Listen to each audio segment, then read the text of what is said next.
Today's episode is intended to provide information to men on how to make decisions for their family that lead to wealth and power.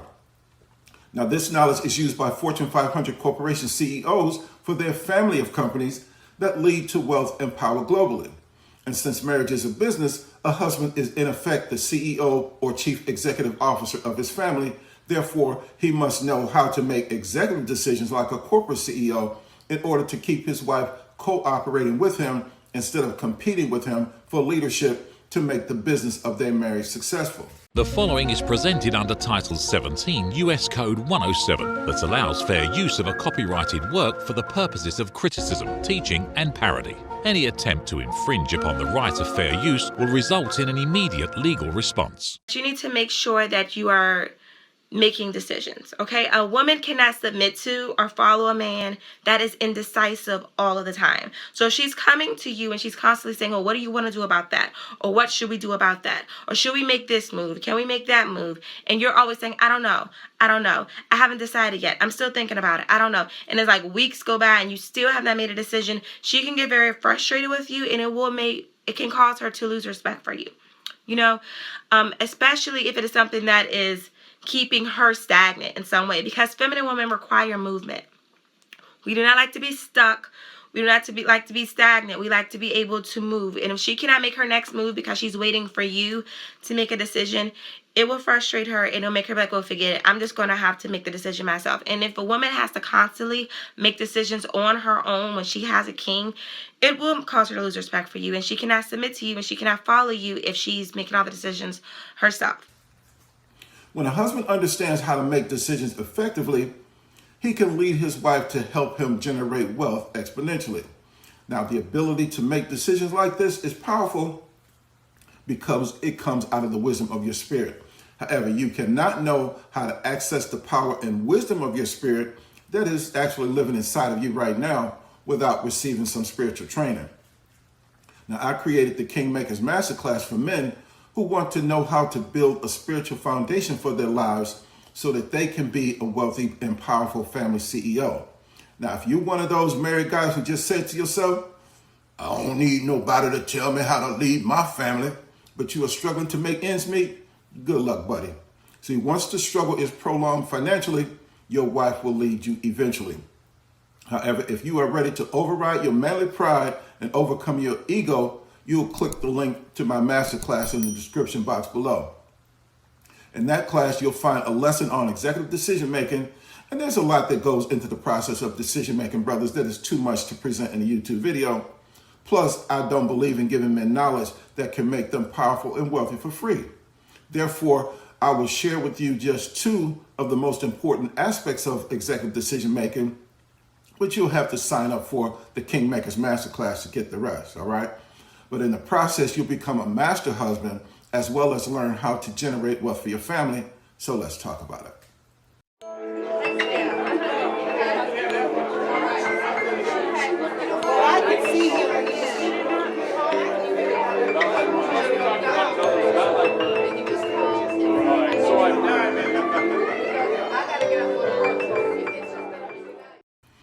Now, before we get started, it's important to stay focused on the fact that I am not presenting religious information here. Okay, I'm in reality delivering spiritual training that will make you powerful once you learn how to access the power contained in the training consistently. If your spirit leaves your body, you'll die, right? Therefore, your body runs on the power from your spirit, which generates about 100 kilowatts of power per pound just sitting around. This means that you are already full of power, but you have not yet learned how to be powerful or how to fully use the power in your spirit. See, people are powerful, but most of them act powerless because the devil tricked them into being religious rather than spiritual. You see, the goal of religion is to keep you bound in rituals in an effort to prevent you from becoming powerful. The word religion has three parts, okay? The prefix re, which means back or over again, the suffix ion, which means act or process, and the base word lig, which is abbreviation of the word ligature. Now, the word ligature means to bind or tie up. Therefore, the actual meaning of the word religion is the act or process of binding and tying you up repeatedly. As soon as you try to break free, religion chases you down and ties you up like a cowboy roping a calf, all right? Therefore, you need spiritual training in order to be powerful enough to not only break free from religion, but also to remain free. The foundation of all spiritual training comes from the Bible, all right? You have already been tricked by the devil through his Hotep, RBG, and B1 disciples to reject the wisdom contained in the Bible to keep you from being powerful so that it will be easier for him to bind and tie you up. In Genesis 3:9, after Adam committed his sin, God asked him, "Where are you?" See, preachers or teachers of religion lead you to believe something entirely different is going on here than what is actually happening. Brothers, you either know or have heard that God is omniscient or all-knowing, right? Therefore, he was not asking Adam where he was located. God knew where Adam was. God was asking Adam if he knew where he was positioned. See, God asked Adam, "Do you know where you are?" based on what he had just done. You see, Adam had made a conscious decision to step outside of the will of God for his life in order to protect his wife. Adam's decision positioned him outside of God's grace and power. In 1 Timothy 2:14, it says, "And Adam was deceived, but the woman being deceived was in the transgression." See, the world is in its current state, brothers, because men have made decisions for our lives and did not understand how their decisions would also affect their family's life.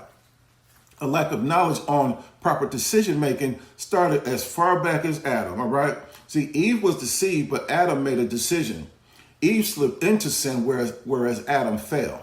Now, I suspect, and it's pure speculation on my part, that Adam made the decision to eat the forbidden fruit because he did not want to lose Eve. Now listen, see, the word fruit here is a metaphor allegory that the Bible translators use to keep from being explicit. Now, I cannot reveal what Eve actually did on YouTube because it'll get this video flagged and my channel might get banned, okay? If you want to know what the actual original sin was, you have to sign up for the Kingmakers Masterclass, all right? You'll get access to the entirety of the executive decision-making process, as well as learn the truth about why Adam and Eve's actions were repulsive to God. Now, once the adversary tricked Eve into committing that original sin, she became his possession, all right? He challenged Adam to sin in order to get her back, just like he challenged Jesus to sin. In Matthew chapter 4, verses 8 through 10, it says, "And again the devil took him," meaning Jesus, "up to an exceeding high mountain and showed him all the kingdoms of the world and the glory of them. And he said unto him, All these things will I give you if you will fall down and worship me. Then Jesus said to him, Get thee hence, or get out of here, Satan, for it is written, You shall worship the Lord your God, and him only shall you serve." Now, in a way, I can understand why Adam made the decision that he made, okay? Eve was the best thing that God had made for him, and he loved her. And she was the result of God's best work, so she must have been beautifully built with a gorgeous body, all right? And she was running around naked too? Come on, son. I wouldn't have wanted to give her up either. So Adam made the decision to forfeit power and dominion just to keep Eve. And guys, Adam knew full well what he was doing, okay, or what the devil wanted him to do was a sin, but he made the conscious decision to do it anyway. However, once he came to the reality of the consequence of what he had done, Adam was ashamed and hid from God in the bushes. So God came to talk with him to see if he understood the full impact of what he had done. And see, God explained that he made a decision that was outside the boundaries of what had been established for him and his wife. Therefore, God put him outside of the boundaries of the protection and the prosperity and peace of the Garden of Eden. See, Adam thought that he could make a bad decision and just continue to move forward with his life. But God showed him it wasn't that simple, okay? The decision that he made caused him to move forward, not forward. See, the difference between those two words is where you place the letter R. So the question is, do you know where you are? See, forward keeps you in the power, protection, and provision and peace of God, but forward takes you out. And as a result of being forward with God, Adam had to move out of God's protection and provision into a world filled with tribulation. Now, if you look at the Adam's dilemma logically, since he talked to God daily, he should have asked God what to do about what Eve had done. See, God had made Adam the CEO over the whole earth, and he walked and talked with Adam in the Garden of Eden all the time. And brothers, talking to God this way is the reason why men are supposed to pray. And this is why it's important for us to know how to pray. See, if Adam had asked God what to do, God may have given him an exact duplicate of Eve and let the first one go into tribulation, or he could have done something to redeem her. See, God would have led Adam to make the right decision. However, he chose to make the wrong decision under the religious pressure from the adversary instead of taking the situation before God in prayer. Now, when you have spiritual training, you will learn how to access the power and wisdom contained in your spirit that you were born with, all right? Religion, society, and modern culture has blocked your access to it by the way they've conditioned you to think. Therefore, the average man makes decisions in haste using their natural senses when their own spirit has the power to lead them into the right thing to do. Making decisions without consulting your spirit keeps you going off, brothers, when you should be going on from success to success or from one level of wealth and power to the next. Now, most of us become frustrated and angry when things don't go right. And a lot of men would have done something to Eve once they found out what she did. And see, men make those kind of decisions out of emotion and frustration from not knowing what else to do. And the majority of men in prison today for a violent crime made a decision through the emotion of anger, and it cost them their freedom. A decision made from our senses might seem to make sense because it appears to provide quick relief, but it'll only be temporary, all right? But the end result is we usually end up in deeper trouble when we make decisions based on our senses or what's called common sense rather than out of the wisdom of our spirit. Now, I'm sure you heard older church people say, that ain't nothing but the devil, okay, when they see some unusual trouble. And that's because they understand that the adversary applies this pressure to your life to force you to move forward toward him, which leads you away from God. See, the adversary distracts you to get you to stop looking forward toward God and to turn and look towards him instead. And the adversary and his disciples will pull you off track before you even realize that you have gone off. Now, this is the reason why the Word of God teaches you not to look to the left or to the right, but to look forward or straight ahead instead. Proverbs chapter 4, verses 25 through 27 says, let your eyes look right on and let your eyelids look straight before you. Ponder the path of your feet and let your ways be established, meaning by the leading of your spirit. Turn not to the left or to the right, or not to the right or to the left, and remove your foot from evil. See, every day of life brings us to a point where decisions must be made, okay? The decisions we make today will have an impact on our lives tomorrow, and unless we have spiritual guidance, any decision we make can potentially be a bad one. We should understand, therefore, that our spirit has the power to see around corners and into the future. But allowing the wisdom of your own spirit, which is being influenced by the Holy Spirit, to influence your decision making will lead you to be to achieve more positive results than negative ones. See, the Word and the Spirit of God will guide you into all truth, but you have to get some spiritual, not religious training to learn how to do it. Where there is no safe position in the world, there is a safe position in life. However, the only safe position in life is in the Word of God and the will of God for your life so that you can find and fulfill your purpose. The will of God is a straight and narrow path, brothers, that was established for each of our lives to help us get wealth and power or wealth and prosperity sooner. Now, surrounding the path to purpose is a field of unknown dangers, and we have to avoid making decisions that'll have us hanging on the edge of the path of life because it could lead to destruction or a failure to fulfill our purpose. And allowing yourself to be guided by your spirit in the decision-making process will keep you from making decisions that border on the edge of disaster.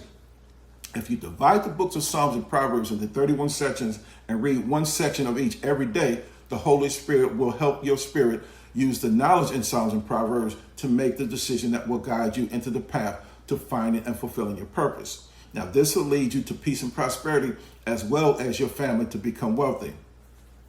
See, everything that happens in our lives, whether good or bad, is a result of the decisions that we've made. Many of us think that when another person does something bad to us, it was their fault. On the contrary, all right, it was actually our fault for placing ourselves in that position. Now, just to be clear, before someone gets upset, okay, I'm not talking about sexual assault or other crimes, okay? The reality is we made the decision that led us in the position to have something bad done to us. However, your spirit is constantly trying to lead you out of danger, but more often than not, you ignore its warnings and walk into the danger anyway. And we usually express that experience as something told me or something told me not to, okay? But that something was your spirit. Now, if I choose not to follow the leading of my spirit, then technically I chose danger over safety. So we must discipline ourselves to make proper decisions by always listening to that something from our spirit, okay? For the positive experience of life to outweigh the bad ones. Now, that something is the Holy Spirit instructing your spirit. Then your spirit sends those instructions to your brain. And your spirit is a powerful internal guide that will lead you into wealth and prosperity. That is, if you discipline yourself to do what it says every time. In John 14:26, Jesus said, "But the Comforter, which is the Holy Ghost, whom the Father will send in my name, he shall teach you all things and bring all things to your remembrance." Now, brothers, there's still a lot more to teach you about how to make executive decisions as your family CEO. So click the link in the description box below and go to thealdrwill.com and sign up for my Kingmakers Masterclass.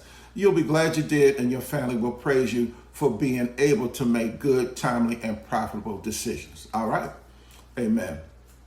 Well, that's all that I have for now. Don't forget to subscribe to this channel, share this video with your family and friends, and I'll be back with something new that nobody told you. Until then, remember that God loves you, I love you, and there's nothing you can do about it. And I'll see you next time on Zero to Millions and Dr. Will Enterprises.